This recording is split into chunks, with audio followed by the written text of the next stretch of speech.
Hello friends, नमस्कार। आपण मानक स्वागत करुच्ची मोर चैनल नितुष गैलेरी को। आशा करुच्ची आपण माने समस्ते भलरे थिबे। आजिर रेसिपी होची सिंब आलू भजा।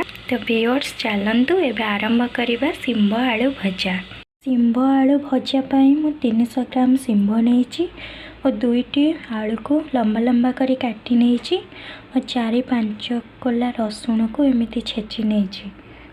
एबे चलंतु सिंब आलू भजा तैयारी करिबा। एबे गैस ऑन करके सेथिरे कढ़ाई बसैकी 2-3 चम्मच तेल नेबा। एबे तेल गरम हो गलानी, सेथिरे पंचफुटन पकेबा और 2टी सुखिला लंका पकेबा।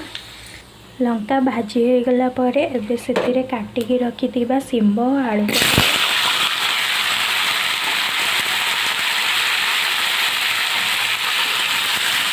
भल भाजरे गोलाई नेबा।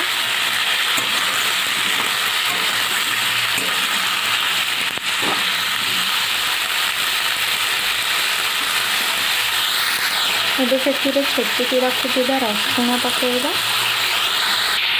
स्वाद अनुसार लुण और आधा चामच हलदी पकेबा। एबे भल भाबरे गोलाई नेबा। देखंतु एबे हाकु सिजिबा पानी 2-3 मिनिट पई घोड़ाई देबा।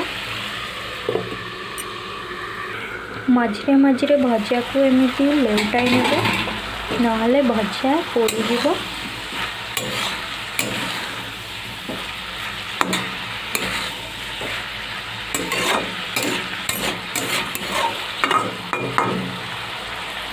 एबे पुणी 2-3 मिनिट पई घोड़ाई नेबा।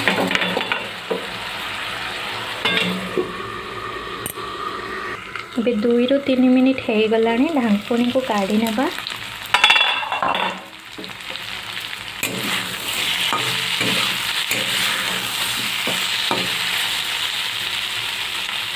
देखंतु आमर आलू भी भल भाव सिझी गलानी। सिंब आलू भल भाव सिझी गलानी। एबे याको घोड़ाइबानी, एमती ही लाइट ब्राउन कलर है जाए 4-5 मिनिट भाजवा। यह आम हाई फ्लेम रे ही भाजवा। एबे देखंतु आमर सिंब आलू भजा बहुत भल से हो गलानी, ब्राउन कलर भी हो गलानी, बहुत सुंदर देखा जाउछि।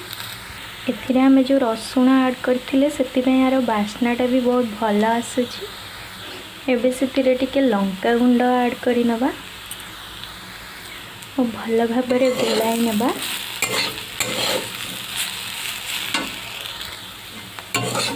एबे गैस को ऑफ कर देबा। हमर सिंब आलू भजा प्रस्तुत हो गला। यहाँ को आपण माने रुटी और परोटा सहित मध्य खाई परिबे। आशा करूछि आपण माननकु मोर एही रेसिपीटी बहुत भल लागिथिबो। जदि आपण माननकु मोर एही रेसिपीटी भल लागिला ताले मो चैनल को लाइक, शेयर एवं सब्सक्राइब करंतु। मोर एही वीडियोटी को संपूर्ण देखिथिबारु आपण माननकु बहुत बहुत धन्यवाद।